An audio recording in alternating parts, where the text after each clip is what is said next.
ఏ బాటైనా పర్వాలేదంట, సమయంతో సాగటమే మన సింపుల్ సిద్ధాంతం.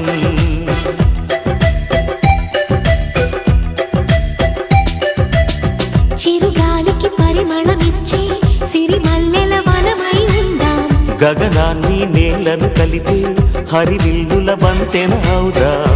ఆనందం అంటే అర్థం మనమందా, ప్రతి పూట పాటై సాగే హుషారు సరిగమలో. ఎన్నో ఎన్నో రాగాలుండే సంగీతం కాదా, చల్లకి నవ్వుల కేరింత.